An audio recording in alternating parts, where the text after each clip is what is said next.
Welcome to Stuff You Should Know, a production of iHeartRadio.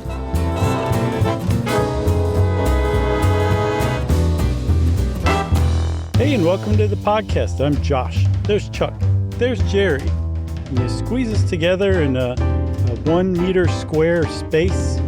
We're still doing pretty good on Stuff You Should Know. You know what's funny is I was reading, and we'll get to it, but when things start to become problematic as far as people per square meter, and I started to panic. Oh, really? Yeah. Oh, man. That didn't get me, but it occurred to me that some people listening to this are going to feel that way too. Yeah, because we're talking about crowds, and if even the discussion of being in very close proximity to someone else triggers you, then consider this your warning. Yeah. Great job, Chuck. Yeah, sure. So we are talking crowds today, Chuck. You spoiled the entire episode by mentioning that. Yeah. I'm just kidding, buddy. And generally you think of this huge mass of people, say like at a concert or something like that, or a show if you're into indie bands. But it can be any assemblage of people, any group of people. I'm guessing more than two, if that old adage is correct, about three being a crowd.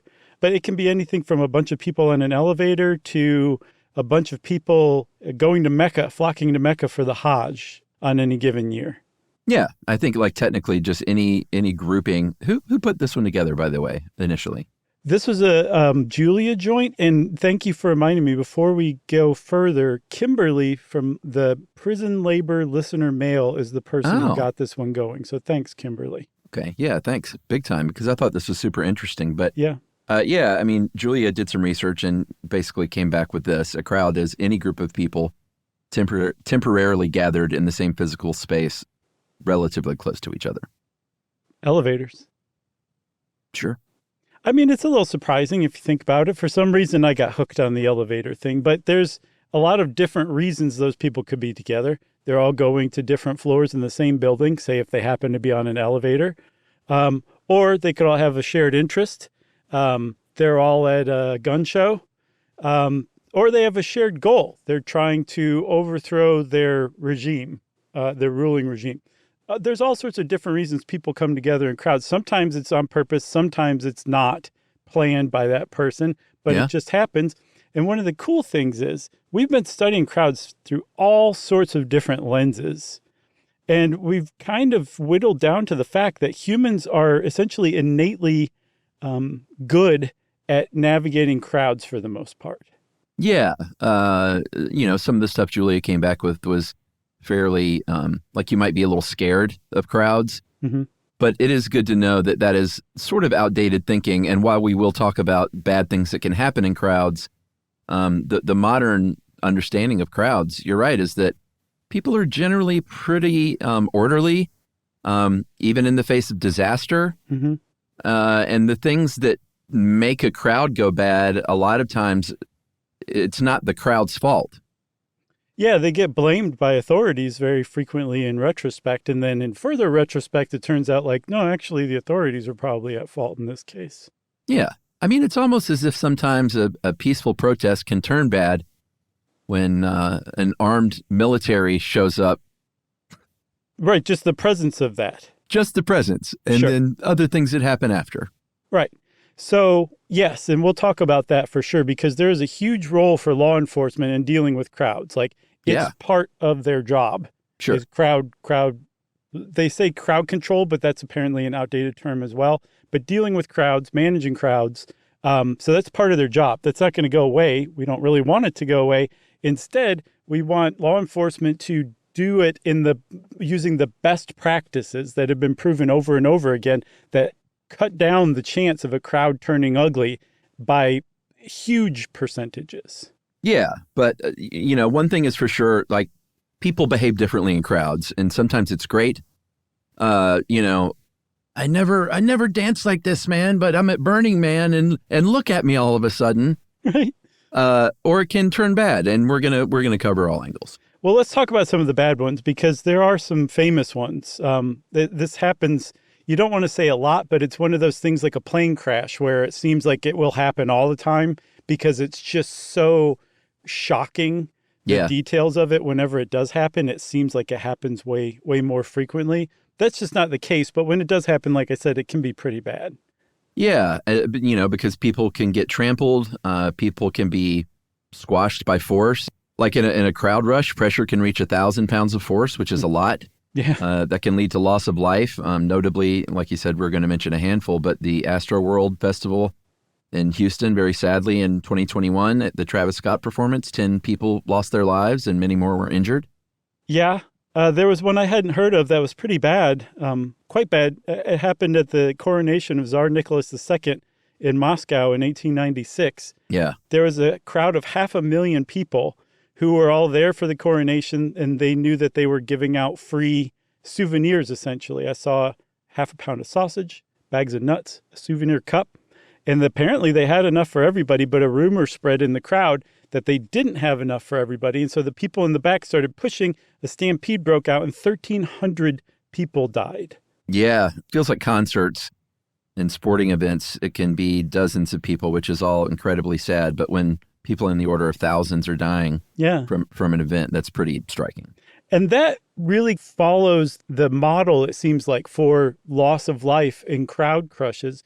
There's some sort of bottleneck toward the front, and it's wider in back, so people in back start pushing, and the people in front can't go forward, so they get crushed. That seems to be like the case. That's what happened in Astroworld. That's what happened in Moscow. That's what happened in Duisburg, Germany, at the world's largest techno festival, the Love Parade. Yeah, I remember that. 2010, 21 people died, and it was a tunnel in that case. Yeah. It also happened, I mentioned the Hajj, and 2,000 people died at the Hajj as part of that annual pilgrimage to Mecca that all Muslims are required to do at least once in their lifetime. Well, they have like on the order of 1.5 million people, up to 2 million people every year do this thing. And in 2015, 2,000 people died because there was a bottleneck, people pushed from the back. And that actually broke the previous record of the most people killed in a crowd crush. That was also at the Hajj, this time in 1990. Yeah, super, super sad. Because of all these tragedies, people have been studying how people move through crowds, crowd dynamics. It's, they use a lot of different sciences. Physics definitely is one, and we're going to talk about all these, but also physiology, psychology, certainly. And what they're looking at is human behavior, how people behave when they get in a crowd, because it changes once you have sort of a veil of anonymity going on. And again, it can be good or bad, but they use this in all kinds of modeling, whether it's, in city planning or certainly event preparation, disaster management, crowd management, all kinds of people will pay people a lot of money to study and give their findings. And you mentioned applying the principles of physics to studying this. I think that started in the 50s. And it's not like tit for tat, but the movement and the formation of crowds resembles it so much that you can basically use physics terms like orbital motion or oscillators to basically describe how people behave in a crowd and how crowds behave themselves. One of the ways of looking at it is systems theory, and complex adapted systems are what crowds do. It's chaotic at first, but then they start to move together as a whole. Lines of communication develop without speech. It's just you kind of like the crowd learns through feedback, and it becomes a cohesive whole rather than just a bunch of people together in a space. Yeah, I mean, certainly fluid dynamics is a factor, and they kind of use some of that terminology as well when talking about crowds. Mm-hmm. Because if you're a fluid, like let's say you're a liquid or even a gas, the particles are really tightly packed, but they're never actually colliding because they have electrons repelling each other. Yeah, we do a similar thing, but it's what's known as social force. It's that thing when you're in a crowd and you just unconsciously, instinctively navigate without constantly bumping into other people. At least if you're doing it right. Right. I've been in crowds where people are a little more unaware, and there may be reasons for that. So I'm not casting aspersions, but sure. Generally speaking, your body is just automatically adjusting because you want that path of least resistance. You don't want to be banging into people all around you. And even in great crowds, like a huge excited stadium after a big sports win or after a big energetic concert or something, you still find your way out of there generally, not making contact with other people. Maybe slight, bumps here and there, but unless someone really has their head up their butt or they're super drunk or there may be other, some genuine factor they can't help, they're not just banging right into people constantly. Yeah. That made me wonder if it's electrons repelling each other that keeps liquids from bumping into one another. I wonder if the collective group of electrons in our bodies are what makes us inherently avoid it and almost have a sixth sense for that kind of thing. I like that idea. It's like the quantum explanation of swerving. Yeah, a little hippy dippy. So there are a couple things that we figured out about crowds that that the way that they behave is, again, this is spontaneous. I don't even know if we've said it, so maybe not again. It's spontaneous, it's unconscious typically, and it's collective, right? So we're actually moving cooperatively with other people, whether we realize it or not. We think we're just trying to make it to the exit because we want to get to our car first so we can get the heck out of the parking lot as soon as possible. But we're actually unconsciously moving in conjunction with other people.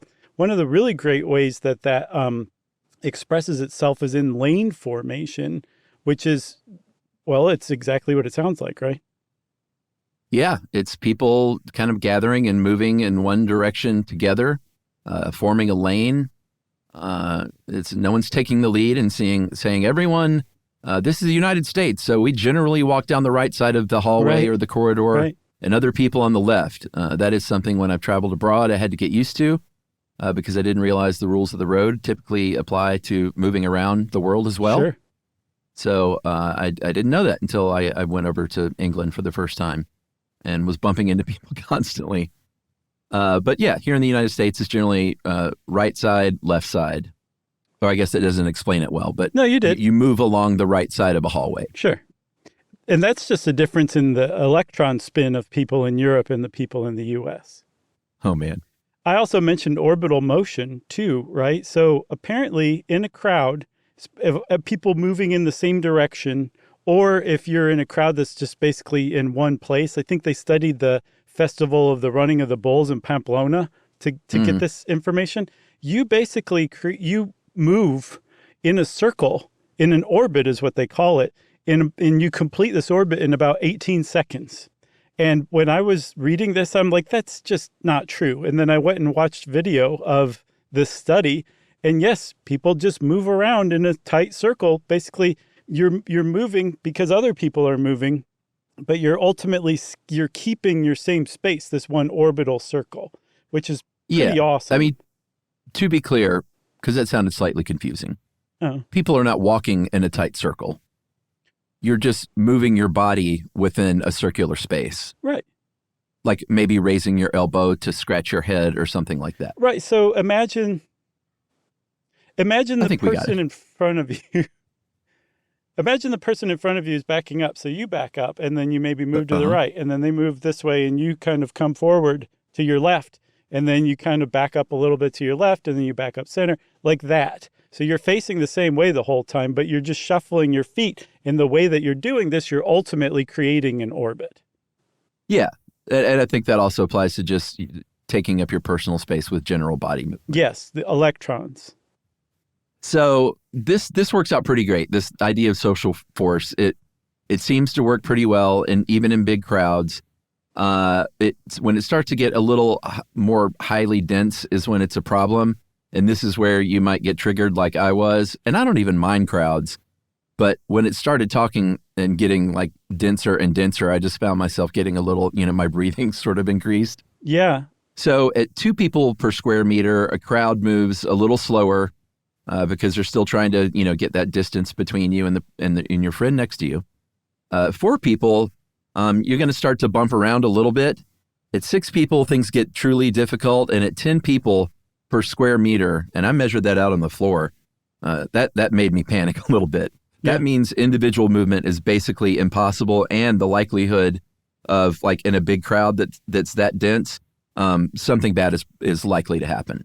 Yeah, this is the point where you can't raise your arms. They're at your side. Ugh. If a crush starts to happen, you can't breathe.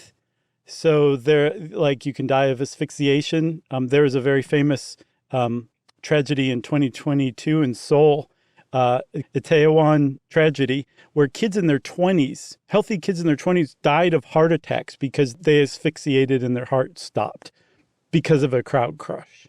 Yeah, and if you're wondering what this all looks like, we didn't do Big Macs, should have done Big Macs, but 6 people per square meter where, it's not tragic, but movement is difficult. That's about 1,700 people packed onto a tennis court. Yep. So that's a lot. Yeah. And that was at 6. We're talking 10 is when you can really be in trouble. Now, that is not guaranteed that something's going to go wrong. In Itaewon, there were this situation was going on for an hour or so before it turned problematic. So as long as the people in the back are doing good and not pushing, as long as somebody in the center doesn't faint and fall over or trip and fall down, this can work. It's not inherently going to be deadly, but the chances of it becoming deadly, it's just sitting there balancing on the razor's edge at that point. It's a really dangerous place to be.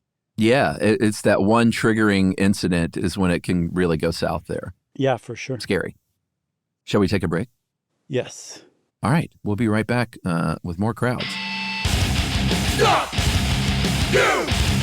Stop! You should know! Stop! You should!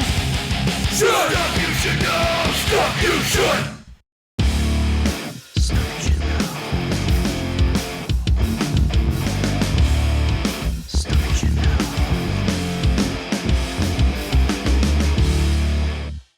All right, so we partially covered physics. We should talk a little bit about psychology because crowds have their own distinct psychology around them as well, and people can behave in ways that they don't normally behave in a crowd just because of that psychology. And early on, the explanation for that was if there's a violent crowd, then it was just full of violent people. Right. And there was a French psychologist named Gustave Le Bon in 1895 who wrote the literal book on this, the first one, called The Crowd, a study of the popular mind. Mm-hmm. And it was very influential, but this is one of those that's a little outdated in a lot of ways. Yeah, it's right in some ways, but his whole thing was you have any crowd together, they're inherently mindless. They form a collective mind. They become capable of anything. They're very suggestible. They're going to kill everybody in their path. Right. Yeah. And there are crowds that have done that before. Sure. But that's not the inherent, trait of crowds. Crowds are actually the opposite. They're actually way more peaceful and pro-social than that. But Le Bon essentially set the view of crowds that's still persistent today in a lot of quarters. Yeah. And he just had a huge impact on this. Yeah, absolutely. If you look at the different explanations over the years of this collective behavior, because collective behavior is definitely happening. Yeah. There are a few different theories. One is the contagion theory, and that was put forth by Le Bon himself, which is that this irrational behaviors that happen in a crowd spreads like a virus. Yeah. That can happen, and it also can't. So that I'm sort of 50-50 on that one. Yeah. Again, all of this stuff makes sense. It's just not this is the most salacious, rare version of crowds, right? Yeah. You can also make the case good, positive behavior can be contagious in a crowd as well. Because you said, people behave differently in crowds. That's just a fact. Yeah, like that dancing at Burning Man. Yeah, exactly. There's also convergence theory, which also makes a bit of sense. That explains why crowds have a collective mind. And it just basically says that's because crowds are made up of similar people. Usually there's not a lot of crowd-like mindless, say, behavior on an elevator because everybody there didn't come together on the elevator to protest something. But if you have a protest, there's way more potential for collective mind behavior because there's people who are there for the same reason. So they're sharing kind of a wavelength already when they get there. Yeah. If you're at that concert together, you're there because you're you want to see Bob Dylan in person. All right. You're all there for the same reason. Sure. Or you want to hear David Crosby harangue you. Oh, man. He will too. Or he would have. He did. Oh, yeah. Okay. So that's convergence. There's also group mind theory. Just a little on the nose. It's basically saying like you lose your individual identity and it's replaced as a cog of this larger group's identity. Yeah. Yeah. Again, a like little, this I is, guess. Yeah. It's not totally off. Social identity theory seems to be the prevalent dominant view of I guess, kind of de-individuation in crowds. Yeah, that's where you're acting like everyone else is acting because you just want to fit in. Yeah, but you can't really put it better than that. So how do you become a crowd member? There are a few key concepts there. First, you have to get training, go to school. Got to go to crowd school. Right. And the first thing you need in crowd school is a lot of people in a very tight spot. It's called panic school. How are you feeling right now, by the way? I'm okay. And it's weird because I don't have like, what's it called? Claustrophobia necessarily. Uh-huh. I think it's more for me just like, I can't wait to get out of that crowd because I just want to have a little space. Maybe I do have a little claustrophobia. Yeah, I mean, it sounds like it, but I think everybody does to a degree. It's just I guess that's threshold, you know? Yeah, but I've never, I can accept hugs, and I was never one of those kids like under the dog pile that was like freaking out or anything like that. Oh, yeah, I did not like that. Yeah, well, you have a little claustrophobia, right? Yeah, a little bit. touch? I've kind of outgrown it a lot, but yeah, if you put me in like a sewer culvert or hearing about like a caving accident, I mean, I'll start. Yeah, I can't handle that. Well, maybe you have a fear of dying. That could be it. That might be what's going on. It could be it, which is rational. But what are we talking about? We're talking about the three key concepts that form these foundations of collected behavior, and they are de-individuation, emotional contagion, and suggestibility. And that first one, de-individuation, is basically like kind of what you were hinting at earlier, is there's this new social identity and your individual identity is taking a break. Yeah, and this is a good example of how this stuff can kind of make sense, but it's also like you really just paid attention to the worst part of it. Right. And this came from Philip Zimbardo. Remember him from the Stanford prison experiment? Oh, yeah. It was all about de-individuation. So he focused some work on crowds. And essentially what he said is that, you just basically leave your own identity at the door. You take on a new identity of crowd member, group member. And basically whatever the group's up for, you're up for too. You feel anonymous. You feel unidentified. You also feel connected to those other people. And so if those other people start, looting or something like that, you would probably never loot by yourself. Right. But since you're in that group, you've lost your individual identity that would prevent you from looting. Now it's like, well, I'm part of this group and we're looting, so let's get to it. I think that's fascinating, and I think that is so true and happens all the time. And we've seen it in all across, like, I feel like in recent years, especially with various protests and, things that people might call riots, things that people might call insurrections, where people that normally wouldn't behave in a certain way, like, hey, I was going down to the Capitol building to voice my opinion about how this country is being run, and next thing you know, I'm beating a cop down with a flagpole, and that normally I would not do something like that. Exactly. And that's a great example of that. On the other side of it, you might never dance with your shirt out wearing nothing but a loincloth. Burning Man. Yes. But in a different situation, you could be having just one of the greatest moments of your life. Totally. And that's not just the ecstasy speaking, friend. That is you being a part of a crowd and feeling that kind of exhilaration of being part or connected to something larger than yourself. So it's the same thing. In a sense, you're de-individuated one way or another. It's just, how is it going? Is it going positive? Is it going negative? Or is it even neutral? Yeah. Yeah, I think this is all just very fascinating. The second one we mentioned was emotional contagion. Mm-hmm. And that is just the fact that, emotions in a crowd are heightened anyway. If you're there at that concert or that protest, you're highly emotional probably for whatever reason you're there. Yeah. Or if your team just won the big game and you're leaving in a big crowd. So you're aware of the people around you, but that like one person, like and you've seen it before in any of those circumstances where one person again triggers something because they're extra emo, and all of a sudden everyone rises to meet that level of emotion.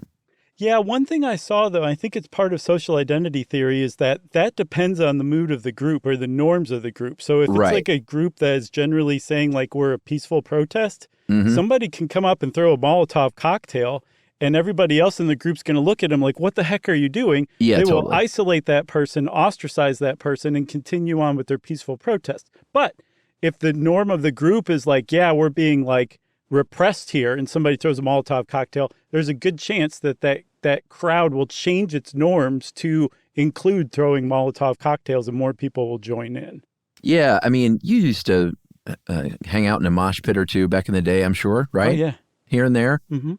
The mosh pit, I mean, I think they could be, and they probably have been studied within the crowd dynamics because it's sort of just a microcosm. But I remember in those days, and I wasn't like, oh man, I can't wait to get in that mosh pit. Mm-hmm. But if one broke out around me, I would find myself in it, like having a good time. Yeah. And the same thing would happen. I was in mosh pits where there was one jerk throwing elbows. Yeah. And everyone's like, get out of here, dude. Yeah.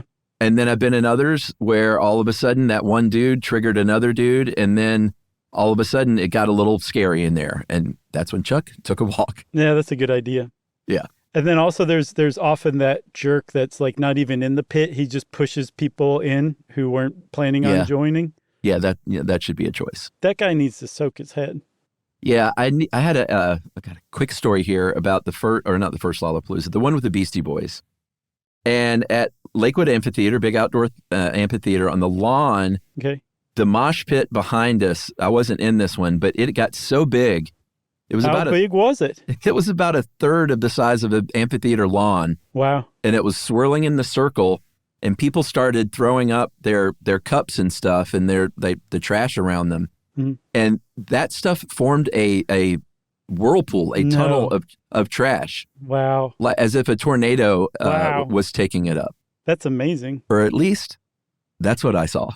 That's if you know what I mean. That's a world-class mosh pit right there. It was I've never seen anything like it, and I've been around a lot of big shows like that, and I'd never seen anything like that.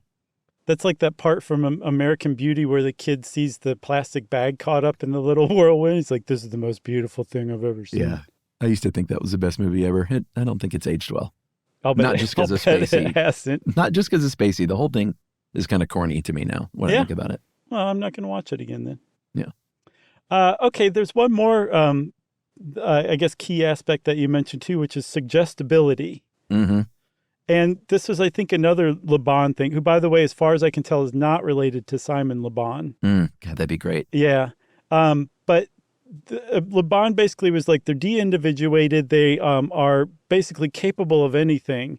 And if you could tell them whatever and they'll go do it. This definitely, I mean, just from recent experience, like this can happen. But it requires typically a central leader or organizer that people are looking to, a charismatic speaker, somebody who can actually tap into that collective mind and push it one direction or another. That is possible, but again, that is fairly rare when something like that happens. But it is possible. It does happen sometimes. Well, I mean, I don't think we mentioned earlier, Hitler and Mussolini both studied the works of Le Bon. Mm-hmm. Yeah. And I mean, like, they mobilized it to their own ends. They used it to generate nationalism and xenophobia and essentially create like their own fascist states because it does work if you do it right and you have a crowd in the right mindset. That's right. That's nuts, dude. Should we break or keep going? I say we... All right, we can break. You have my permission. Stop! You should! Stop, you should know! Stop! You should! Stop, you should know! Stop, you should! Stop, you know. Stop, you know.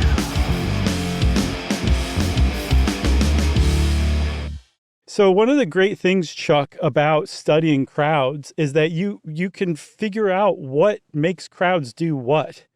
And they have in a lot of ways, not just how they behave like physics or what the psychology is behind crowds, but like what triggers crowds to, say, change their mood. Because remember, I said, like, depending on the norms, like they may or may not behave violently or unlawfully.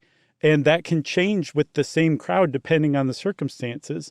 And one of the, like a good example of that is that if you're a law enforcement officer and you're there and you basically, your whole squad is like, it's a protest. So of course they're going to turn violent and they're going to throw rocks at us and stuff like that.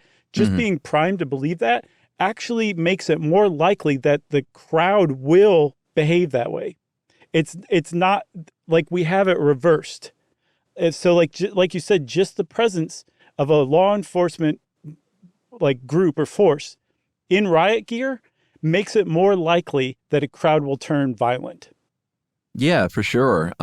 They have this new, I don't know how widespread it is yet, but one of the newer developments in this kind of quote unquote crowd control is something called a dialogue team. Yeah.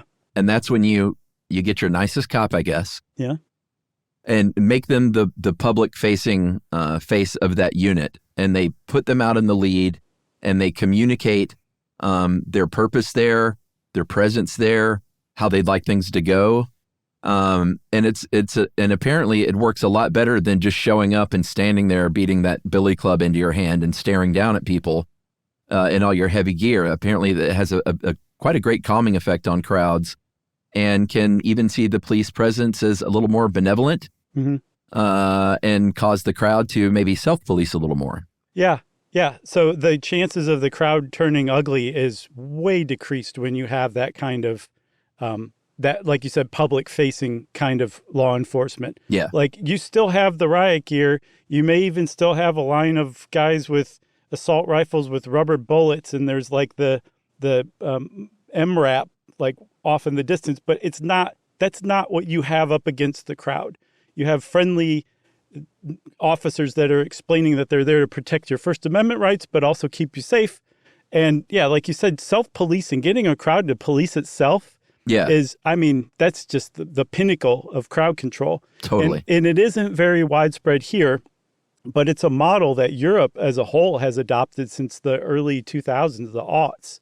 Yeah. And so it's starting to spread over here, but it feels like it's more it's being handed over from Europe to the academics in America who are trying to give it to law enforcement in America to take and run with.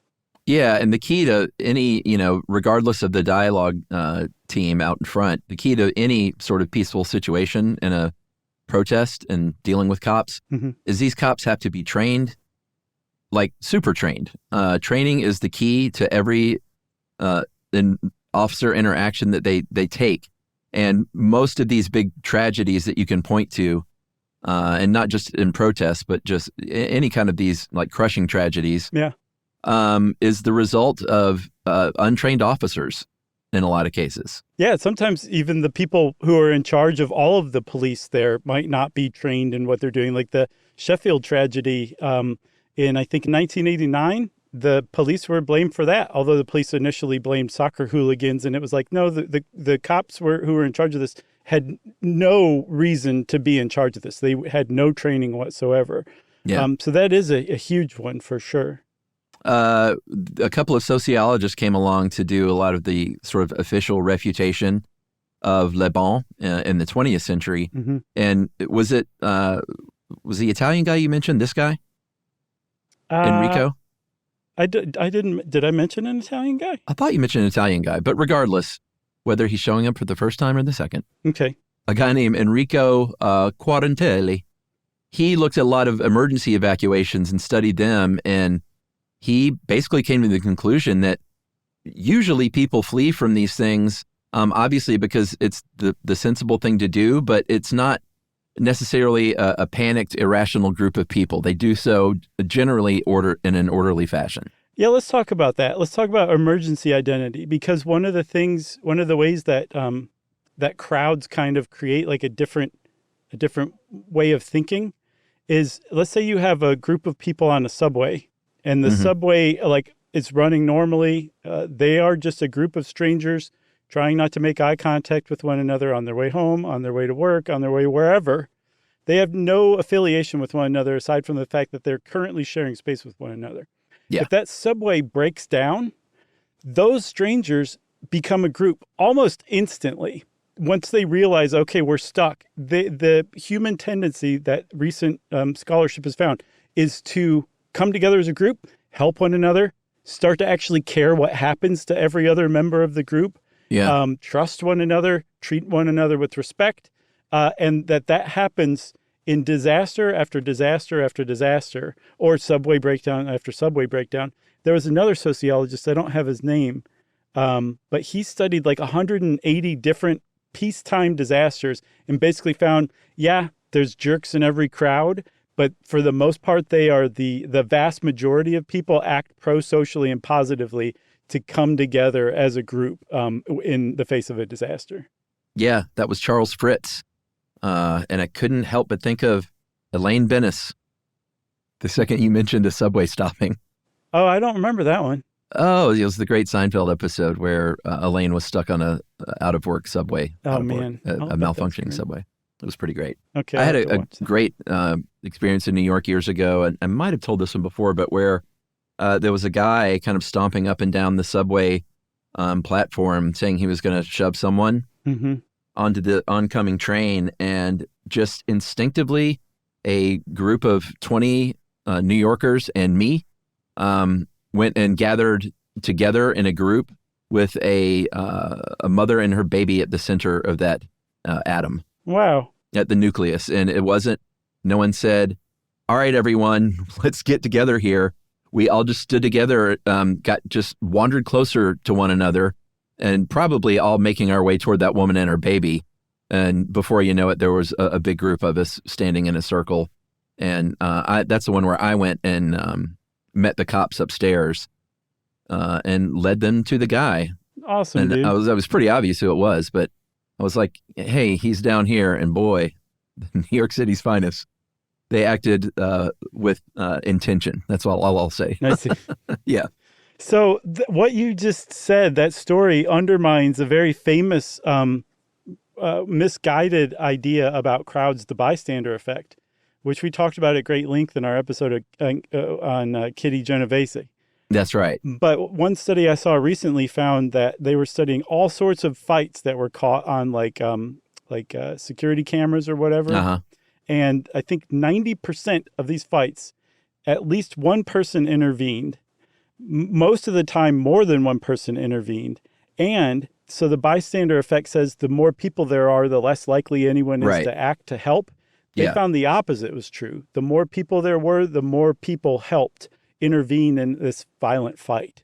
So that whole idea that people just don't do that is actually untrue. It's based on misreporting by a New York Times article. That's right. But there's evidence that there are other reasons people might not necessarily not render aid, but say not speak up or share their opinions because they're in a group too, right? Yeah, that's sort of like if you're in a classroom and the teacher asks if anyone has anything else to say or whatever, or has any questions, right? And nobody says anything, even though they might have questions. I remember doing that. Sure. I still do that. Yeah, I'm sure I would too in a classroom setting. But I would just assume like I was the only one who didn't get it. Or I and probably a lot of other people were just ready to leave. Well, in a classroom, I don't think that factors in. But as an adult, I think you're right on the money. I've been in situations where it's I don't know, if you're in a public meeting for something, or if you're on the board of a local garden or whatever, and you can get the sense that everyone wants to go home. Yeah. You don't want to be that person that's like, well, I have another point at the end of it. Right. Yeah, well, there's a difference between asking a question and liking to hear yourself talk. Well, very, very good point. So, yeah, that's called pluralistic ignorance, where you feel like even though your opinions differ, you are making an assumption about the rest of the group that they feel this way, so you don't want to make waves when it turns out most of the group probably feels the same way you do. Yeah, for sure. I did want to follow up with a stat that you found. Yeah. I want to follow up with your information. Okay. Because when you were talking about Fritz, I think this idea that, if you watch the news, you might think every protest leads to violence, or, the summer of violence with George Floyd and Black Lives Matter and stuff like that, or pro-Palestinian campus protests. There are stats on this stuff, like there's raw numbers, and of the 553 pro-Palestine campus protests between April 18th and May 3rd, 2024, 97% were what was classified as overwhelmingly peaceful. And the same with Black Lives Matter. There were 2,400 demonstrations after the murder of George Floyd, and I think it was 93% of them remained entirely peaceful. There were less than 220 out of the 2,400 that had any kind of violence whatsoever. Right. So that's good news. I mean, yeah, that's great news. And I think that the Black Lives Matter, George Floyd protests were one of the things that really kind of changed a lot of scholarship, or gave a lot of weight to some of the emerging scholarship that crowds actually aren't bad necessarily, and they can be beneficial socially too. Yeah, because the news doesn't cover 2,400 peaceful protests. Right. They cover the ones, and I guess I get it because it's the news. And if it's, I guess I get it, is all I'm saying. Yeah, I want to do an It's a shame, episode though. on how the news affects the world and how it has so far, because I think it's done a lot of damage. Yeah. I agree. There's one other thing, too. We mentioned, say, the presence of police in riot gear can actually trigger violence that otherwise might not have taken place in a crowd. That's not the only thing. If there are weapons of whoever has the weapons, that can change things. And then another really big one that cannot be overlooked is the presence of a lot of people on alcohol. Yeah. That has caused a lot of riots. It just has. You're not going to set a couch on fire in the street normally. But if you're drunk and you're part of a crowd whose basketball team just lost in the Final Four, there's a good chance you're going to do something like that. And alcohol fuels a lot of the problematic, unlawful crowds that turn ugly. Yeah, it's a lot of times it's the winning team, and that just, it's always very frustrating to see the news after a city has won a big, important championship, important to the fans, and then there's a big group of people. I've been among those parties.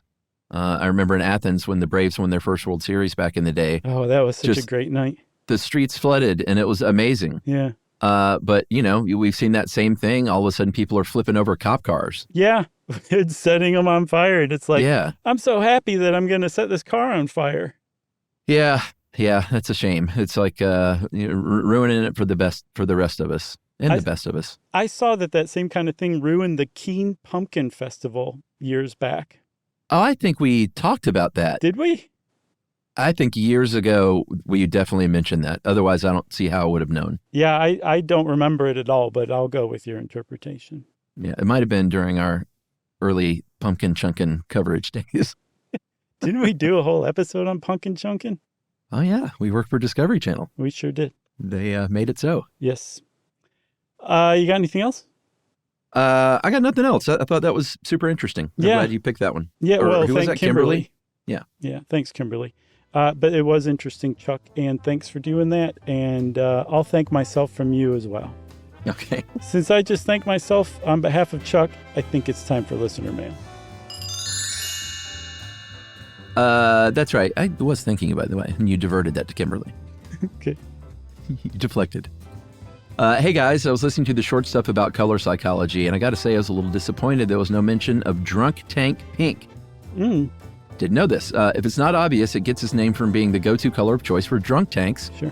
Because of the noticeable calming effect it has on belligerent people. I was so intrigued by this that I painted my bathroom Drunk Tank Pink. This is Hannah. Hannah sent in a picture, too. I didn't ask Hannah why she felt the need to do this, but she did it. Okay. There's a book called Drunk Tank Pink by author Adam Alter that dives into the psychology behind it, and I think you would both find this super interesting. Man, I'm sorry we missed that, because that is awesome. I agree. And by the way, Hannah got tickets to our show in Akron, Ohio as a birthday present for her partner. Awesome. Who had been listening since he was 15 years old. Wow. And he's now 72. Yeah, that's right. And asked if we could give an onstage shout out. And Hannah, sadly, we don't do that because we get a lot of requests and it's no fun sitting around as an audience member for 10 minutes while we read people's names. It really isn't. So we're going to do it right here and wow. wish a very future happy birthday to Isaac Canese. Nice. Happy birthday, Isaac. That was quite magnanimous of you, Chuck. Yeah, because we usually don't do it on the episode either. But since Drunk Tank Pink was such a great email, Hannah, we want to say happy birthday to Isaac. And we hope you both have a great time in Akron. Yes. Yeah, we'll see you guys there. Make sure you stand up and go Drunk Tank Pink in the middle of the show. Oh, no, don't. If you want to be like Hannah, you can send us an email too. Say whatever you like in it, and we will love it. Just send it off to stuffpodcast@iheartradio.com. Stuff You Should Know is a production of iHeartRadio. For more podcasts from iHeartRadio, visit the iHeartRadio app, Apple Podcasts, or wherever you listen to your favorite shows.